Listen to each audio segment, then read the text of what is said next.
91 nəfər Heydər müdafiəsinə qalxıb, elə şey olmayıb. 91 nəfər Heydər və məktub yazıb, müraciət edib. Mən də ikində olmaqla ki, siz gəlin, siz alınmır, ölkə batır filan filan. Yəni, Müdafiəyə mən qalmışam tək, 90-cı ildən.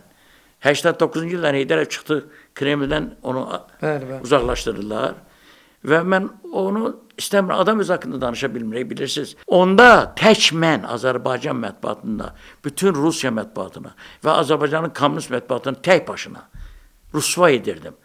Yazıqlar hamısı səhv idi başdan ayağa. Məsələn, deyirdilər ki, Heydərov məsələn, o Sovet dövründə işləyəndə, 13 il işləyib, 14 il, Brejnev üzük bağışlayıb. Amma mən yazıram və bunu sonra Heydərovun özündən də soruşmuşam. Brejnev Bakıda qatardan düşəndə üzüyü onun barmağında idi.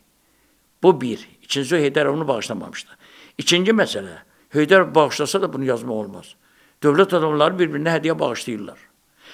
Mənim yüzlərlə yazım oldu Heydərov haqqında və indiyətən davam edir. Hələ bir dəfə bir cümlə təfsirim olunmayıb. Bir cümlə, çünki mən Heydərovla həftədə bir dəfə görüşürdüm, o pensiyada olanda.